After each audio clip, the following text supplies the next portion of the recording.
All right, I wasn't planning on going live today, but I thought there was a couple issues that we had to discuss. It was getting a little traffic on some social media. I'm Jeff. I'm from Junior Hockey Advisor, and want to talk to you today about the commitment lists and some of the commitment lists that are coming out. Very, very important that we talk about this so you understand the dynamics of a commitment list. In particular, what I'm talking about is this list right here. This is the most recent USPHL commitment list that was put out recently. 311 NCAA college commitments. Now, this is a USPHL list. Let's keep that in mind.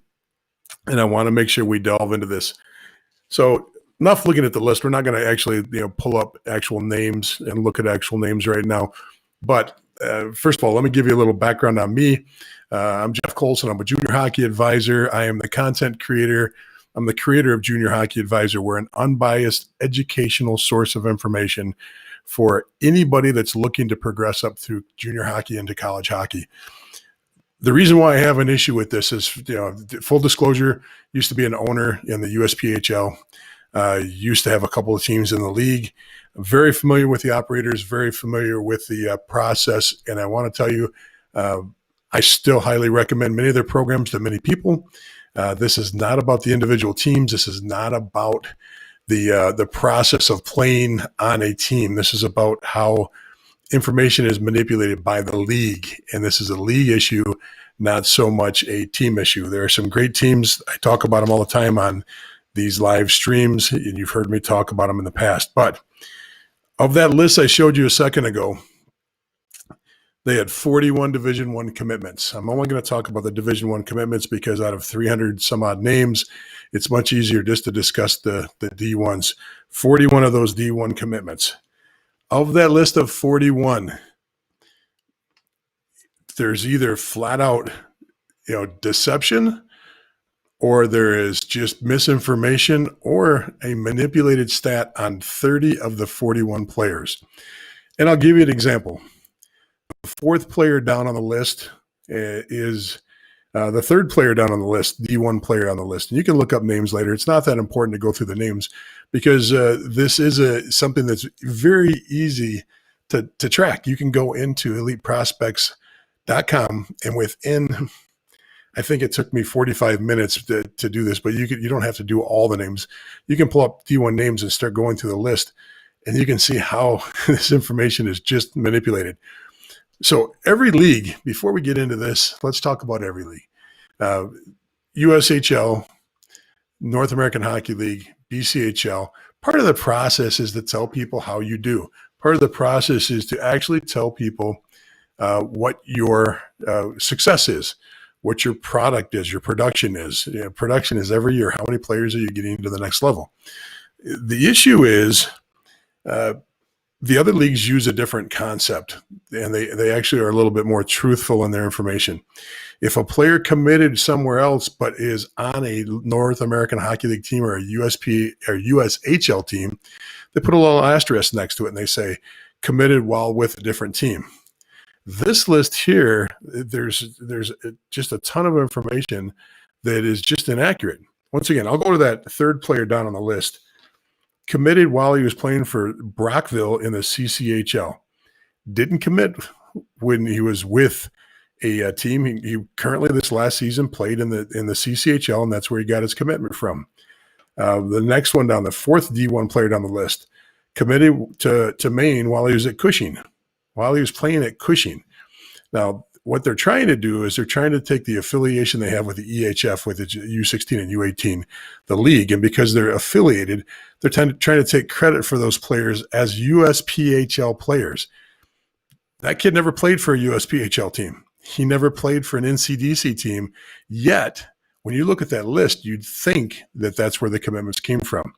The 1, 2, 3, 4, fifth player down on the list. Sorry about that. Just making sure that we stay on broadcast. I pop up on my screen. The next player down on the list is another one. He was playing for for Little Caesars when he committed to ASU. He was playing for Little Caesars when he committed to ASU, yet he shows up on this list as a player that, on their commitment list. The next player down the list played for the New Jersey Rockets U16. Now, the Rockets are part of the program, but at U16, back in 2019, he committed, and he shows up on this list as a player that, once again, a little deceptive, because that's a U16 player. That's a kid that was actually 15 years old at the time. Here's another example. One player only played 4 games. He's played at Shattuck. He played almost all of his time in the North American Hockey League or in the Swedish Junior League, but he played 4 games in the NCDC, and the NCDC claims him as a player that was a productive player in their league, a player that they produced, that they had something to do with his development. That's just completely not right. Here's another player that played for the Hitmen. Now, the Hitmen are a great program. Hitmen have a great NCDC team, one of the top teams, but the kid committed to Vermont back when he was in U16. Yeah, he was a Hitman at U16, but he wasn't playing as part of their junior process, and it's very deceptive not to let that information out or let that be part of it. Here's another player. He went to Denver. He had 6 NCDC games, and he was actually playing. His commitment came when he was with the North American Hockey League playing for Fairbanks, and he committed to Denver. Only 6 NCDC games. I can keep going on this list, over and over again for 30 different players in this situation. Most of them are kids that played prep, and there's just a ton of kids that were playing prep. Dexter to BU, Cushing to BU or to BC, North Mount Herman to Bentley, Cushing to Army, Boston College High School to Holy Cross. This is over and over the story of players that were loosely affiliated with the EHF because they might have played 4, 5, 10 games in that split season situation that they have with preps. And a lot of preps in the East Coast, you're playing for Dexter, you're playing for Mount Herman, you're playing for one of the preps programs. You might start off the season playing for a split season team for a few games. But to take credit for that in the USPHL, when it clearly says on Elite Prospects, clearly states the kid went from this prep school, that's where he was signed from, and he went to a college, Division I college. In most of these cases, these kids never stepped on the ice with a USPHL or an NCDC team. Now, once again, this is not a slam on any team inside of the NCDC. This is not a slam on any team that's playing Premier or Elite. Not against the coaching staffs. It's against the accountability and the truthfulness of the league. If there's 41 players and only 10 of them truly played through the NCDC or the USPHL Premier or USPHL Elite, I get it. Or if it's clean, where all the players that are 16s and 18s that are on the list maybe played 16 or 18, got their commitment there, and they want to say, hey, here's our list of 16 and 18s that were successful. Fully understand that. That's acceptable. It's not acceptable to take prep kids, and we're talking about, at least 15 kids on that list were prep kids that played EHF hockey at 16 or 18, loosely affiliated, not directly affiliated, but loosely affiliated with the USPHL. And the USPHL is taking credit for them on their annual list of commitments.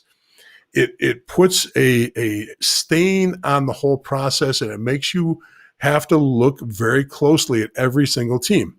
Now, if you just jump over to College Hockey Inc. and go to the commitment list and try to compare the commitment list to what they put in, along with Elite Prospects, you can paint the numbers together. You can put the paint by numbers together, I should say. But this is a situation where information is being used in a very deceptive manner. It's not a clean number.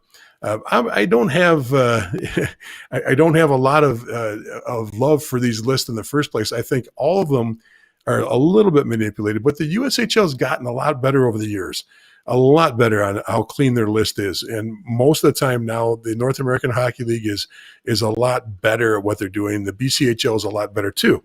But some of these kids committed at 16 years old in 2016, and they weren't a part of anything that anywhere near being related to the USPHL or the NCDC at that time. How do you take credit for them? Now you could say, hey, they're on our roster. It shows how the quality of players on our team. We've got all these D1 commitments on this team. Look at how good our roster is. And that's the case with the New Jersey Hitmen. That's the case with the Boston Junior Bruins.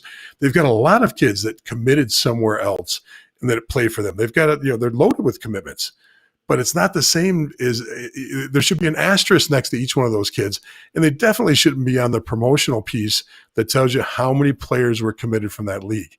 So I know this is a little bit of a rant, but part of being the educational process that we are is to call these things out. I don't want to call out any coaches. I don't want to call out any teams.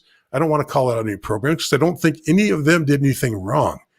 It's the people that are accounting this information, the people that are manipulating this information from the office. It's the administrative side of the USPHL that has allowed this to happen. And I would call them out and say, this is not appropriate and this is not fair to anybody that's trying to assess your league to see if this is a good place for their kid to play. So that's all I've got. Hey, listen, if this was good information for you, please put a like out there for me, depending on where you're watching this at. Please share this if you find it to be good information. Once again, everything you get on that list, the information I just gave you, like I said, I found 31 players, 30 players out of 41. And I know you really can't see this list, but you can do the same thing on Elite Prospects. You can go through their list, take all the Division I kids, list them out, go to Elite Prospects, look up their history. It's all there. This is extremely deceptive, and I feel bad for these teams that have to be a part of a league that does this. They're better than that.